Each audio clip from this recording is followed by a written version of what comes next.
Baru-baru ini, strategi pembuatan vaksin baharu telah dibangunkan oleh saintis China.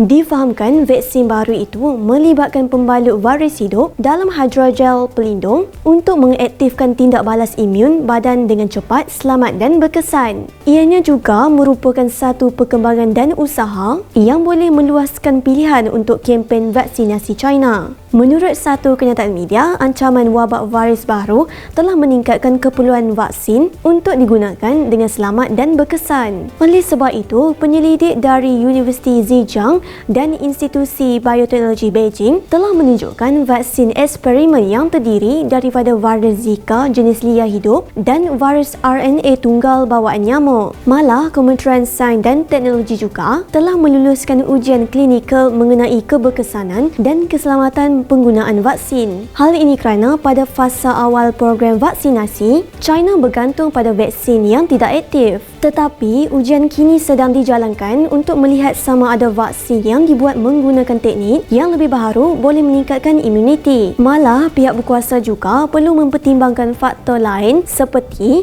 bekalan vaksin apabila melibatkan dos penggalak. Oleh sebab itu, negara China telah menggunakan teknologi yang sama untuk menyampaikan suntikan penggalak akan lebih selamat dan diterima secara meluas oleh orang ramai.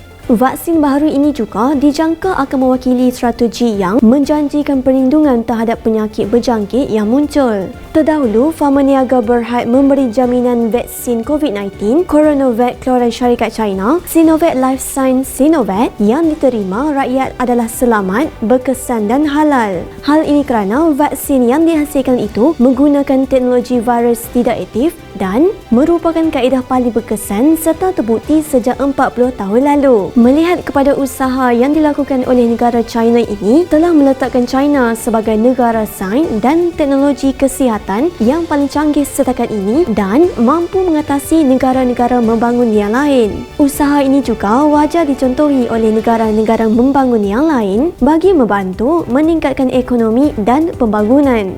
China Inspirasi Dunia.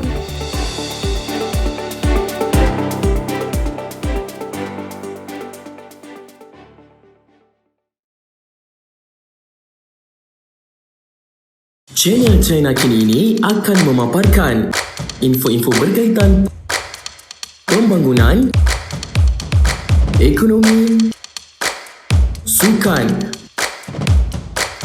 pelancongan, kecanggihan sains dan teknologi yang terdapat di negara China. Untuk perkongsian lebih banyak info menarik, jom subscribe channel China Kini ini. China Inspirasi Dunia.